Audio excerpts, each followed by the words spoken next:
Wanita di medan perang, serta peran politik dan pemerintahan.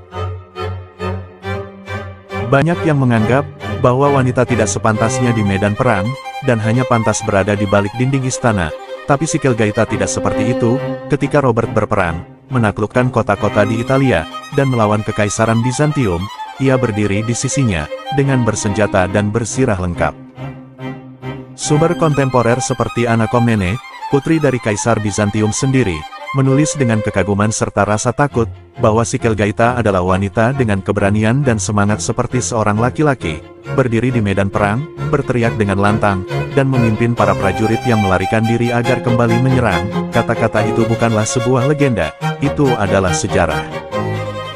Dan dalam pertempuran di Rasium tahun 1081, saat melawan Kaisar Alexios I Komnenos, Sikelgaita benar-benar mengambil alih komando pasukan. Ketika barisan pasukan Normandia mulai goyah, ia mengangkat tombak, dan berteriak dengan keras di tengah panah yang melesat, dan berkata, "Laisseres vous l'honneur de la Normandie être détruite, juste à cause de la peur," atau apakah kau akan membiarkan kehormatan Normandia hancur, hanya karena rasa takut? Dan pasukan yang mendengar suara tersebut, moral mereka menjadi semakin naik dan berbalik, mereka menyerang lagi, di mana Sikelgaita berdiri di tengah debu dan darah, bukan sebagai permaisuri, tetapi sebagai singa betina ganas dari Normandia. Dalam peran politik dan pemerintahan, Sikelgaita bukan hanya pejuang, tapi ia juga penasehat politik, sekaligus administrator kerajaan Apulia. Ketika Robert sedang berperang di Yunani atau Sisilia, Sikelgaitalah yang memerintah Salerno, dan fokus menjaga kestabilan kekuasaan. Sikelgaita juga punya pendidikan yang tinggi, suatu hal yang langka bagi para kaum wanita di abad ke-11.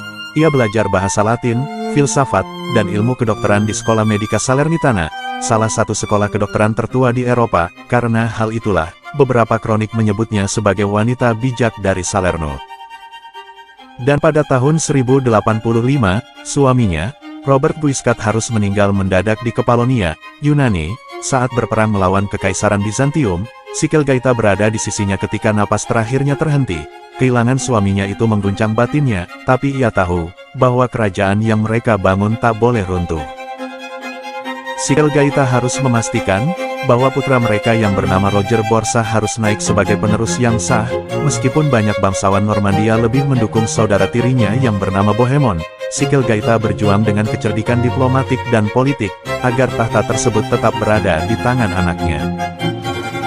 Dan dia berhasil. Kerajaan Normandia di Italia tetap berdiri, sebuah warisan kuat, yang akan menjadi cikal bakal dari kerajaan Sisilia di masa depan.